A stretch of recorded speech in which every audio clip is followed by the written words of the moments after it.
अस्सलाम वालेकुम। Welcome to my channel Sid voice. उस रब की बाबरकत ज़ात से मेरी ये दुआ है कि आज जुम्मतुल मुबारक के दिन अल्लाह ताला आप सबकी दिली आरज़ुओं को पूरा करे और हम सबके रिस्क में बरकत अता फरमाए, आमीन। आज जो कहानी मैं आपको सुनाने जा रही हूँ ये हमारे पाकिस्तान के एक इलाके पुराने सक्कर की है। पाकिस्तान में मुसलमानों के साथ काफ़ी ऐसी कम्युनिटी आबाद है जहाँ पर हिंदू लोग भी रहते हैं और सिंध के अक्सर इलाके ऐसे हैं जहाँ पर हिंदू आबाद हैं। ये एक सच्ची दास्तान है। आइए मैं आपको ये कहानी उन्हीं की ज़बानी सुनाती हूँ। अर्जुन, तुम काफ़ी आहिस्ता गाड़ी चलाते हो। पता भी है तुम्हें कितनी रात हो गई है? टाइम देखो, 2 बज रहे हैं। आज तो मम्मी पक्का मार डालेंगी। नैना मुसलसल बोले जा रही थी। नैना और अर्जुन बहुत अच्छे दोस्त थे और उनकी ये दोस्ती स्कूल से चल रही थी। यूनिवर्सिटी जाते जाते ये दोस्ती प्यार में बदल गई। वो दोनों आज अपने एक दोस्त की बर्थडे पार्टी में शिरकत करने गए, लेकिन वापसी पर बदकिस्मती से अर्जुन रास्ता भूल गया। अब नैना उसे गूगल मैप के जरिए रास्ता समझा रही थी और गाड़ी तेज चलाने की मुसलसल हिदायत कर रही थी। नैना, तुम देख रही हो ना कितना अंधेरा है और गाड़ी की लाइट्स काफी कम है। ये मेरी मदद सही तरीके से नहीं कर पा रही। ऐसे में कैसे गाड़ी जल्दी चलाऊं? तुम बस आराम से रास्ता बताती जाओ और ज्यादा शोर मत करो। हम पहुंच जाएंगे, तसल्ली रखो। अर्जुन की परेशानी देखकर नैना खामोश हो गई।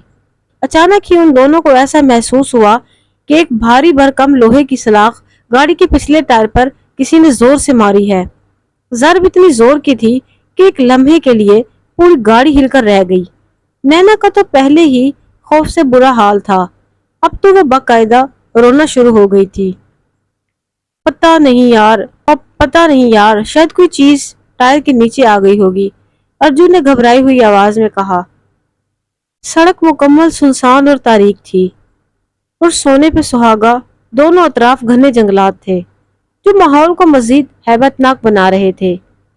पहले वो दोनों घर पहुंचने की जल्दी में थे, मगर अब वो मुकम्मल तौर पर माहौल की वजह से डरे हुए थे। अर्जुन, मुझे डर लग रहा है, नैना ने पेशानी से पसीना साफ करते हुए कहा। नैना प्लीज, मुझे और परेशान मत करो, खामोश रहो और मैप देखती रहो। हम जल्द ही मेन रोड पर आ जाएंगे, अर्जुन ने जवाब दिया। वो जितना आगे जाते उतना ही ये सिलसिला मजीद तारीक होता जाता। अचानक ही इंटरनेट चलना बंद हो गया। अर्जुन ने गाड़ी रोक दी। अब क्या करेंगे, क्योंकि अब तो मैप भी नजर नहीं आ रहा। वो बेहद परेशानी के आलम में गोया हुआ। क्या करेंगे? ये अब तुम मुझसे पूछ रहे हो क्या करेंगे? जब मैंने तुमसे कहा था कि हम पार्टी से जल्दी निकलते हैं, तब तो तुम मेरी बात नहीं सुन रहे थे।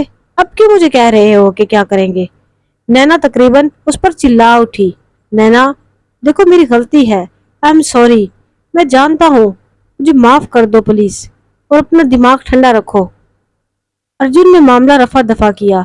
अब हम सुबह तक यही रुकने वाले हैं, नैना ने उसे घूरते हुए कहा।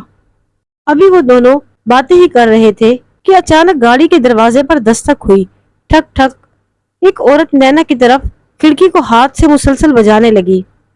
इन दोनों को अपनी बहस में आसपास कोई औरत नजर न आई थी। अचानक पता नहीं कहां से ये औरत आ गई थी।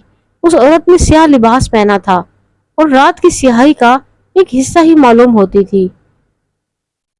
नैना उस औरत को देखकर काफी खौफजदा हो गई थी। अर्जुन, अर्जुन, ये कहां से आ गई है? नैना ने अर्जुन का बाजू मजबूती से पकड़ लिया। अर्जुन की भी सीटी गुम हो गई। उसने फौरन गाड़ी स्टार्ट कर दी और सड़क पर दौड़ाने लगा। नैना, मुझे तो ये कोई भूत प्रेत का चक्कर लगता है। हमने जहां से ये सफर शुरू किया था, मुझे ऐसा क्यों लग रहा है कि हम अभी भी उसी सड़क पर मौजूद हैं। अर्जुन, प्लीज गाड़ी तेज भगाओ, मेरा दिल काम करना छोड़ देगा। मुझे बहुत डर लग रहा है। यार, मैं कोशिश कर तो रहा हूँ, और क्या करूँ? अर्जुन तेज गाड़ी चला रहा था। गाड़ी ने मुसलसल हिचकोले खाने शुरू कर दिए थे। ऐसा लगता था कि ये कोई पथरीली जगह है और यहाँ टायर भी पंचर हो सकता है। अचानक सामने उन्हें बेशुमार काले मलबूसात में औरतों का एक झुरमुट नजर आया। अर्जुन, गाड़ी मत रोकना, बिल्कुल मत रोकना।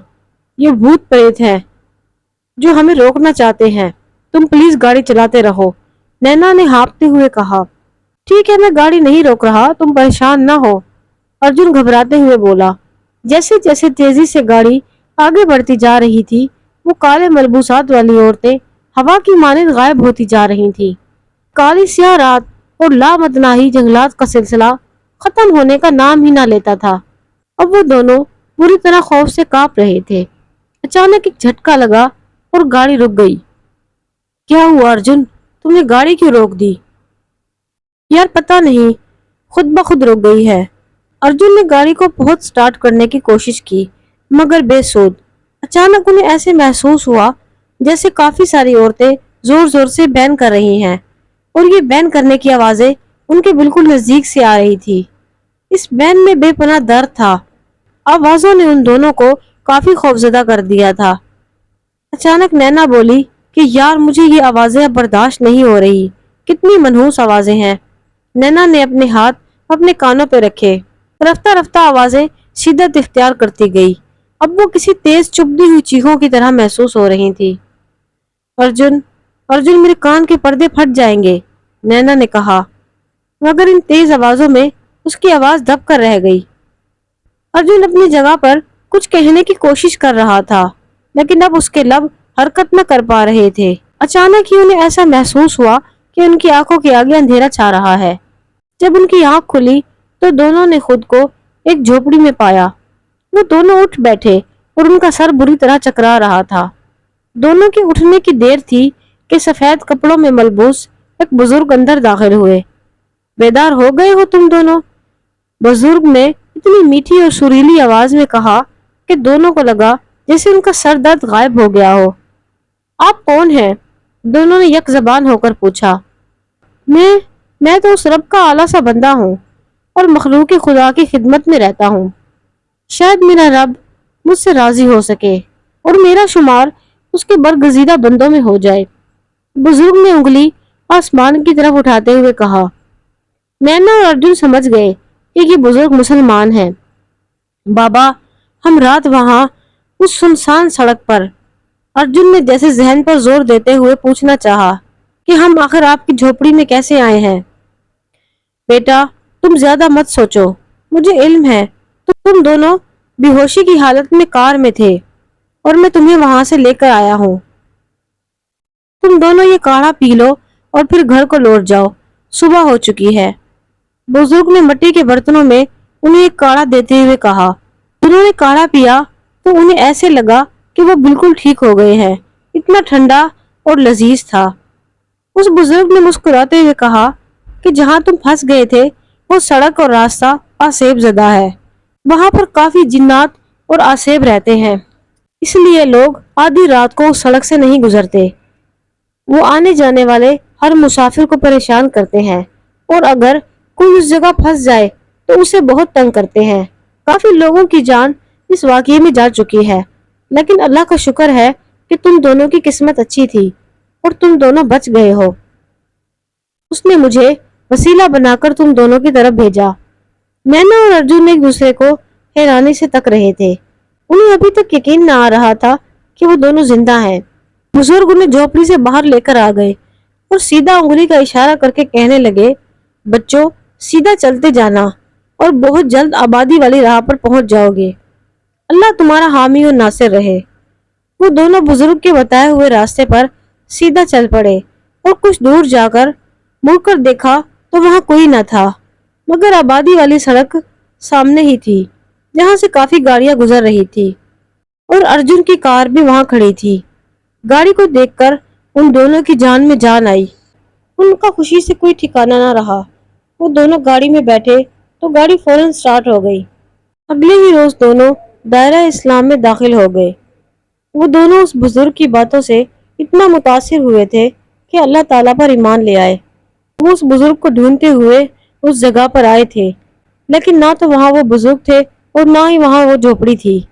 अल्लाह जाने कि वो कौन थे और कहां से आए थे।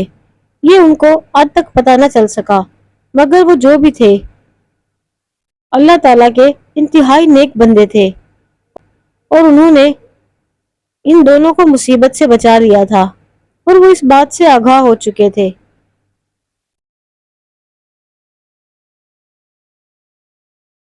اللہ تعالی ہم سب کو اپنی حفظ و امان میں رکھے۔ مجھے امید ہے کہ میرے سامعین کو آج کی کہانی پسند آئی ہوگی۔ اگر آپ کو یہ کہانی اچھی لگی ہو تو آپ میرے چینل سڈ وائس کو ضرور سبسکرائب کریں۔ Thank you.